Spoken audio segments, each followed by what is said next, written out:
Assalamu alaikum wa rahmatullahi ta'ala wa barakatuhu. Yan uwa ina so a yi fartajen bidiyon nan irin hakan yana sa duk bidiyo muka yi zaka saurin gani shi.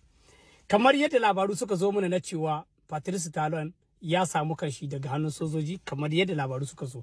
Har kuka gani cikin wannan faifan bidiyon mai nuna cewa ya wata delegation ta sojojin Najeriya sun to suna mai godiya da samun hitowa ta yi daga hannun sojoji. Yadda labaru suka zo mana nake gaya muku.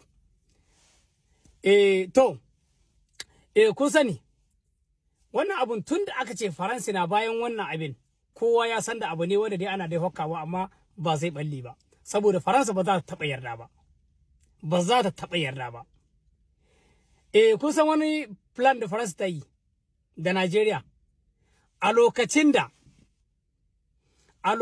aka yi wannan kurutat bayan wannan kurutat da Faransa na son sojojin Najeriya su ka intervention a cikin ɗan lokacin nan akwai ƴan makaranta da aka kama a Najeriya waɗanda aka kama cikin makarantun da su da yawa.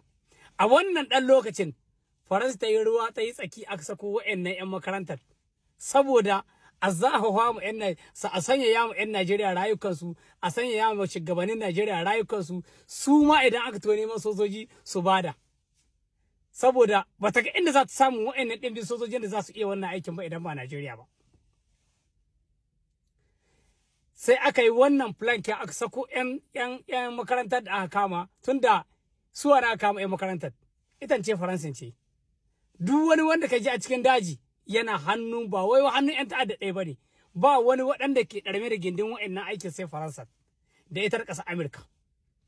Yanzu wannan abin da kuke gani da an kai wannan aka ƙare sai nan ita kuma Najeriya shi kuma Tinubu ya ɗauki alƙawalin ba ta sojoji na zakkuwa a ta yi a yi wannan intervention Benin.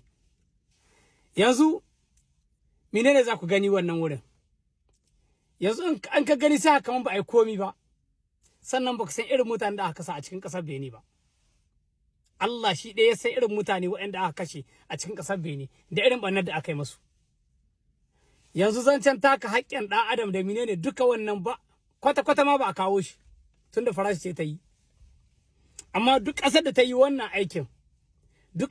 wannan aikin idan ba Faransa ba ce wallahi billahi sai an yi kawo zancen haƙƙin ɗan adam da menene droit de l'homme.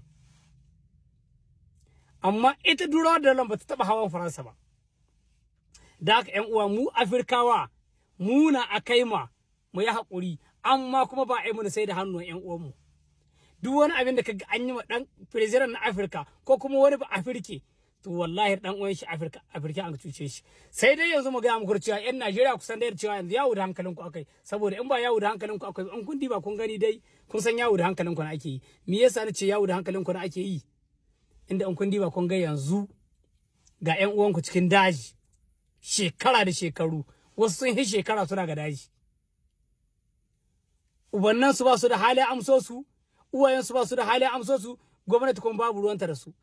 Amma da ya zan waggat shi Tinubu yana gurin shi ma haka ta faru gare shi yanzu sai wannan kun ga an yi wannan matsala ita an shahe ta an kare da wannan matsala ita wannan matsala an samu solution akan ta amma ƴan uwan ku da aga daji babu wata solution wadda sojojin Najeriya za su samu na kawo su gida ba su da wannan solution wadda za su samu wa'annan ƴan uwan ku da aga daji cikin daji ba amma wanda a cikin gari ba a ma gudun a kashe population da wanda aga daji daga shi duk inda ka halba babu inda ka damana mutum inda kaga halbe wani mutum dan ta'adda na irin shi amma duka ba aili sai da wannan ba yanzu waɗanga da aka yi cikin gari wata shahi shugabanni ita an ciwo kan wannan matsalar da haka ƴan Najeriya ku tashi tsaye ga kanunku kamar yadda muka gaya muku wallahi waɗanga shugabanni na Najeriya ba dan ku suke ba suna nan dan saboda kujerunsu na suka aiki ba suna yi dan saboda ƙasa ba suna yi saboda ƴan ƙasa ba suna yi saboda kujerunsu ne